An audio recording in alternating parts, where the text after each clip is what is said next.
Assalamualaikum warahmatullahi wabarakatuh. Perkenalkan, saya dari kelompok tugas PKN akan menjelaskan tentang sedikit materi tentang hukum. Untuk material pertama akan dibacakan oleh anggota saya. Perkenalkan, nama saya Andre dari kelas 12 TOB. Saya akan membacakan materi hukum. 1. Hukum adalah kumpulan peraturan yang terdiri atas norma dan sanksi-sanksi. Hukum ialah sesuatu yang berkaitan erat dengan kehidupan manusia, berujuk pada sistem yang terpenting dalam pelaksanaan atas rangkaian kekuasaan penegakan hukum oleh kelembagaan penegak hukum, karena segala kehidupan manusia dibatasi oleh hukum. Terima kasih. Perkenalkan, nama saya Rizky Asabul Kapi dari kelas 12 OB. Saya akan membacakan materi hukum nomor 2 tentang sifat hukum. Hukum merupakan peraturan-peraturan hidup kemasyarakatan yang dapat memaksa orang supaya menaati tata tertib dalam masyarakat serta memberikan sanksi yang tegas berupa hukuman terhadap siapa yang tidak mau patuh menaatinya. Dengan demikian, hukum itu mempunyai sifat mengatur dan memaksa. Sifat hukum dibagi 3 bagian. 1. Dikatakan bersifat mengatur karena hukum memiliki aturan yang wajib ditaati oleh semua golongan masyarakat agar terciptanya ketertiban dan keamanan. Semua aturan yang berlaku ada dalam setiap undang-undang tersebut memiliki pasal yang berlaku. 2. Hukum memiliki sifat memaksa. Dikatakan bersifat memaksa karena hukum dapat memaksa semua lapisan masyarakat agar menaati peraturan hukum dan wajib dipatuhi. Dan dikatakan memaksa karena seorang yang melanggar hukum dipaksa agar mengikuti sanksi-sanksi yang berlaku sesuai undang-undang dan pasalnya. 3. Sifat mencakup semua. Berarti semua peraturan perundang-undangan, misalnya keharusan membayar pajak, berlaku untuk semua orang tanpa terkecuali. Hal ini memang diperlukan karena kalau seseorang dibiarkan berada di luar ruang lingkup aktivitas negara, maka usaha negara ke arah tercapainya cita-cita negara. Perkenalkan, nama saya Abdul Latif dari kelas TOB. Di sini saya akan menerangkan ciri-ciri hukum. Ciri-ciri hukum yaitu antara lain peraturan tentang tingkah laku manusia di dalam pergaulan antar masyarakat. Peraturan tersebut dibuat oleh berbagai badan resmi yang berwajib. Peraturan tersebut bersifat memaksa. Ciri-ciri hukum yaitu antara lain: 1. Peraturan tentang tingkah laku manusia di dalam pergaulan antar masyarakat. 2. Peraturan tersebut dibuat oleh berbagai badan resmi yang berwajib. 3. Peraturan tersebut bersifat memaksa. 4. Sanksi terhadap pelanggaran peraturan tersebut yaitu tegas. 5. Adanya perintah dan atau larangan. 6. Perintah dan atau larangan tersebut harus dipatuhi oleh setiap orang. Nama saya Yanto Hermanto akan menjelaskan tentang tujuan hukum. Sedangkan tujuan hukum adalah menjamin adanya kepastian hukum, dan hukum itu harus bersendikan pada keadilan, yaitu asas keadilan dari masyarakat. Adapun tujuan pokok hukum antara lain: 1.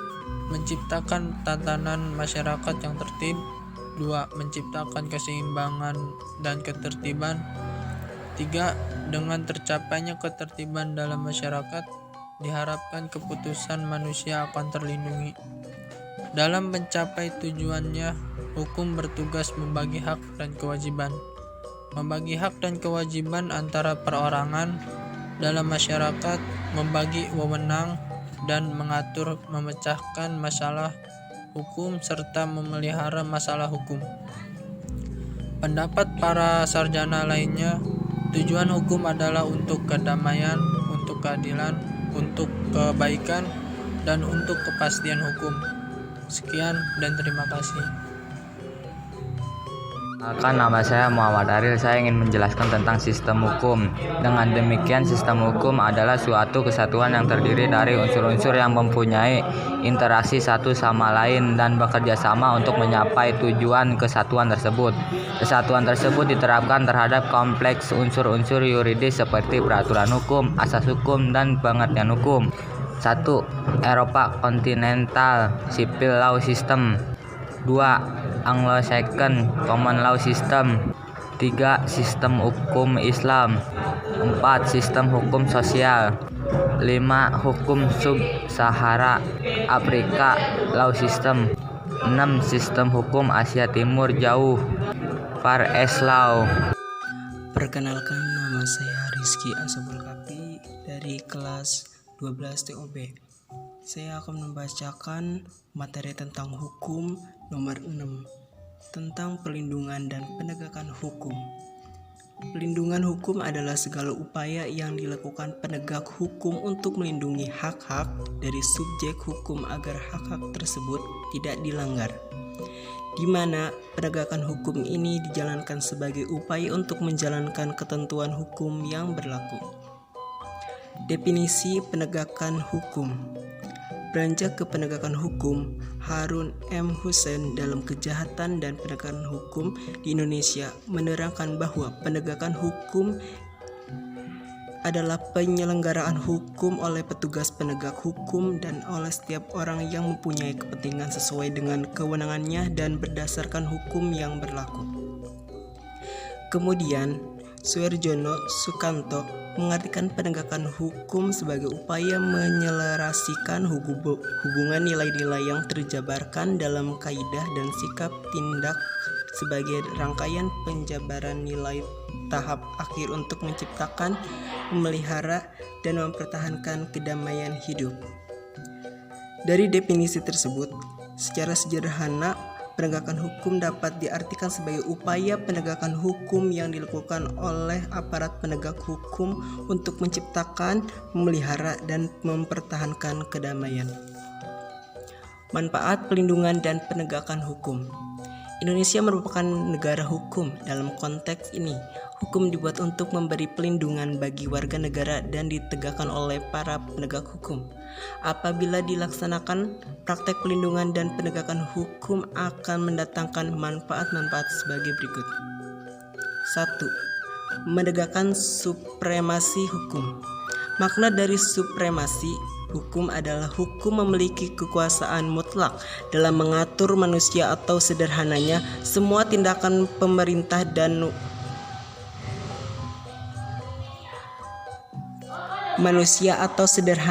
semua tindakan pemerintah dan warga negara berlandaskan pada hukum. Tegaknya supremasi hukum berarti tidak ada ketimpangan antara penguasa dan rakyat. Hukum melindungi semua tanpa intervensi. 2. Mewujudkan keadilan. Hukum dibentuk untuk mewujudkan keadilan bagi setiap orang atau setiap warga negara dengan kewajibannya dan menikmati setiap hak-haknya sebagai manusia dan sebagai warga negara. 3. Mewujudkan perdamaian. Hidup damai dalam negara yang aman dan adil tentu menjadi harapan semua orang. Jika perlindungan dan penegakan hukum diselenggarakan dengan baik, semua orang akan merasa terlindungi dan perdamaian tentu akan terwujud. Faktor yang mempengaruhi perlindungan dan penegakan hukum. Terselenggaranya perlindungan hukum dan penegakan hukum dengan maksimal tentu menjadi harapan bagi semua orang. Namun ada sejumlah faktor-faktor yang mempengaruhi terwujudnya perlindungan dan penegakan hukum tersebut. Menurut Suherjono Sukanto, ada 5 faktor yang mempengaruhi pada proses penegakan hukum dalam hal memberikan perlindungan. 1. Faktor hukumnya sendiri. 2. Penegak hukum, yakni pihak yang membentuk atau yang menerapkan hukum tersebut. 3. Sarana dan atau prasarana yang mendukung. 4. Masyarakat, yakni lingkungan tempat hukum diterapkan. 5. Kebudayaan, yakni hasil karya cipta dan rasa hasil karsa manusia. Assalamualaikum warahmatullahi wabarakatuh. Perkenalkan, nama saya Adin Safarudin. Saya akan membacakan materi tentang hukum nomor 7. Lembaga penegak hukum dalam bahasa Inggris Amerika disebut Law Enforcement Agency adalah lembaga negara yang bertanggung jawab atas keamanan negara dan penegakan hukum. Di luar Amerika Utara, organisasi semacam ini biasanya disebut Lembaga Penegak Hukum Indonesia, yaitu Mahkamah Agung dan Peradilan Khusus, Kejaksaan, Mahkamah Konstitusi, Komisi Nasional Hak Asasi Manusia, Komisi Pemberantasan Korupsi, Komisi Pengawas Persaingan Usaha, dan Badan Nasional Narkotika. Cukup sekian dari saya. Assalamualaikum warahmatullahi wabarakatuh. Sekian dari kami, mohon maaf bila ada salah kata atau salah ucap. Terima kasih.